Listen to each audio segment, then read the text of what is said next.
ಆ ಒಂದು ಬೆಟ್ಟವನ್ನು ಉಳಿಸಲು ಅಲ್ಲಿನ ಜನರು ದೊಡ್ಡ ಪ್ರಮಾಣದಲ್ಲಿ ಹೋರಾಟ ನಡೆಸುತ್ತಿದ್ದಾರೆ. ಹಾಗಾದರೆ ಯಾವುದು ಆ ಬೆಟ್ಟ? ಈ ವಿಚಾರದ ಬಗ್ಗೆ ಸುಪ್ರೀಂ ಕೋರ್ಟ್ ಏನು ಹೇಳಿದೆ ಅದರ ಬಗ್ಗೆ ನಿಮಗೆ ತಿಳಿಸುತ್ತೇನೆ. ಅರವಳ್ಳಿ ಶ್ರೇಣಿ ಎಂಬ ಪರ್ವತ ಇದೆ. ಇದು ಅತ್ಯಂತ ಹಳೆಯ ಪರ್ವತ ಅಂತ ಕರೆಯಲಾಗುತ್ತದೆ. ಈ ಒಂದು ಪರ್ವತ ಆ ಭಾಗದ ಜನರನ್ನು ರಕ್ಷಿಸುತ್ತದೆ. ಈಗ ಈ ಪರ್ವತದ ಮೇಲೆ ಕಣ್ಣು ಬಿದ್ದಿದೆ. ನೈಋತ್ಯ ದಿಕ್ಕಿನಲ್ಲಿ ಸುಮಾರು 670 ಕಿಲೋಮೀಟರ್ ಉದ್ದವನ್ನು ಹೊಂದಿದೆ. ದೆಹಲಿಯಿಂದ ಪ್ರಾರಂಭವಾಗಿ ದಕ್ಷಿಣ ಹರಿಯಾಣ ಮತ್ತು ರಾಜಸ್ಥಾನದ ಮೂಲಕ ಹಾದು ಹೋಗುತ್ತದೆ ಮತ್ತು ಗುಜರಾತಿನ ಅಹಮದಾಬಾದಿನಲ್ಲಿ ಕೊನೆಗೊಳ್ಳುತ್ತದೆ. ಅರವಳ್ಳಿ ಬೆಟ್ಟಗಳ ಬಗ್ಗೆ ಕೇಂದ್ರ ಸರ್ಕಾರ ಒಂದು ಹೊಸ ವ್ಯಾಖ್ಯಾನ ಕೊಡುತ್ತೆ. ಈ ರೀತಿಯ ವ್ಯಾಕರಣ ಕೊಟ್ಟ ನಂತರ ಆ ಭಾಗದ ಜನರಿಗೆ ಒಂದು ಆತಂಕ ಸೃಷ್ಟಿಯಾಗಿದೆ. ಸುಪ್ರೀಂ ಕೋರ್ಟ್ ನಮ್ಮ ಸಹಾಯಕ್ಕೆ ಬರಬಹುದು ಅಂತ ಭಾವಿಸಿದ್ರು. ಆದರೆ ಇಲ್ಲಿ ಸುಪ್ರೀಂ ಕೋರ್ಟ್ ಕೂಡ ಈ ವ್ಯಾಖ್ಯಾನವನ್ನು ಬೆಂಬಲಿಸಿದೆ. ಮೊದಲನೇದಾಗಿ ಕೇಂದ್ರ ಸರ್ಕಾರದ ಹೊಸ ವ್ಯಾಖ್ಯಾನ ಏನಂತ ನೋಡುವ. ಈ ಅರವಳ್ಳಿ ಬೆಟ್ಟವೇನಿದೆ ಅದರ ಎತ್ತರ 100 ಮೀಟರ್ ಅಥವಾ ಅದಕ್ಕಿಂತ ಹೆಚ್ಚಿನ ಎತ್ತರದ ಪರ್ವತಗಳನ್ನು ಅರಾವಳಿ ಬೆಟ್ಟ ಅಂತ ಕರೆಯಲಾಗುತ್ತದೆ.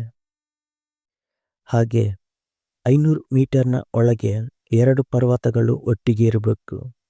ಇವುಗಳನ್ನು ಅರವಳ್ಳಿ ಪರ್ವತ ಅಂತ ಕರೆಯಲಾಗುತ್ತದೆ. ಒಂದು ವೇಳೆ 100 ಮೀಟರ್ನ ಒಳಗೆ ಇರುವ ಪರ್ವತಗಳನ್ನು ಅದು ಅರವಳ್ಳಿ ಪರ್ವತ ಅಲ್ಲ ಅಂತ ಕರೆಯಲಾಗುವುದು ಎಂದು ಕೇಂದ್ರ ಸರ್ಕಾರ ಕೊಟ್ಟಂತಹ ಹೊಸ ವ್ಯಾಖ್ಯಾನ. ಇನ್ನು ಇದರಲ್ಲಿ ಏನು ತೊಂದರೆ ಅಂತ ನೀವು ಭಾವಿಸಿರಬಹುದು. ಆದರೆ ಪ್ರಾಬ್ಲಮ್ ಆಗಿದ್ದ ಇಲ್ಲಿ ಪರ್ವತಗಳನ್ನು ಏನು ಬೇಕಾದರೂ ಮಾಡಬಹುದು. ಅದನ್ನು ಪರ್ವತ ಅಂತ ಪರಿಗಣಿಸಲು ಆಗಲ್ಲ. ಬೆಟ್ಟಗಳನ್ನು ನೆಲಸಮ ಮಾಡಿ ಗಣಿಗಾರಿಕೆ ಕೂಡ ಮಾಡಬಹುದು. ಇನ್ಫ್ರಾಸ್ಟ್ರಕ್ಚರ್ ನಡೆಸಬಹುದು. ಆ ಪ್ರದೇಶವನ್ನು ಏನು ಬೇಕಾದರೂ ಮಾಡಬಹುದು. ಅರವಳ್ಳಿ ಬೆಟ್ಟಗಳು ಮತ್ತು ಶ್ರೇಣಿಗಳ ವ್ಯಾಖ್ಯಾನದ ಕುರಿತು ಕೇಂದ್ರ ಪರಿಸರ ಸಚಿವಾಲಯ ಸಮಿತಿಯ ಶಿಫಾರಸುಗಳನ್ನು ಅಂಗೀಕರಿಸಿದೆ. ಇಲ್ಲಿಂದ ಪ್ರತಿಭಟನೆ ಜಾಸ್ತಿಯಾಗಲು ಶುರುವಾಯಿತು. ಆ ಭಾಗದ ಗ್ರಾಮಸ್ಥರು, ಪರಿಸರ ಪ್ರೇಮಿಗಳು ಈ ವಿಚಾರದ ಬಗ್ಗೆ ಪ್ರತಿಭಟನೆ ನಡೆಸುತ್ತಿದ್ದಾರೆ. ಈ ಪರ್ವತದಿಂದ ತುಂಬ ಅನುಕೂಲವಾಗುತ್ತಿತ್ತು. ಮರುಭೂಮಿ ಆಗುವುದನ್ನು ತಡೆಯುತ್ತಿತ್ತು ಮತ್ತು ಅಂತರ್ಜಲ ಮಟ್ಟವನ್ನು ಕಾಯ್ದುಕೊಳ್ಳುವಲ್ಲಿ ಒಂದು ನಿರ್ಣಾಯಕ ಪಾತ್ರ ವಹಿಸಿದೆ. ರಾಜಸ್ಥಾನದಲ್ಲಿ ಈ ಬೆಟ್ಟಗಳ ಪಕ್ಕದಲ್ಲಿ ಥಾರ್ ಮರುಭೂಮಿ ಇದೆ. ಸುತ್ತಲಿನ ಭೂಮಿಯನ್ನು ಮರುಭೂಮಿ ಆಗುವುದನ್ನು ಈ ಪರ್ವತ ತಪ್ಪಿಸಿದೆ. ಮರುಭೂಮಿಯಿಂದ ಬೀಸುವ ಬಿಸಿಗಾಳಿಗಳನ್ನು ಈ ಪರ್ವತ ತಡೆಯುತ್ತೆ. ಈ ಪರ್ವತದಿಂದ 10 ನದಿಗಳು ಕೂಡ ಹುಟ್ಟಿದೆ. ಈ ಒಂದು ಪರ್ವತ ಏನಿದೆ ಆ ಭಾಗದ ಜನರನ್ನು ರಕ್ಷಿಸಿದೆ.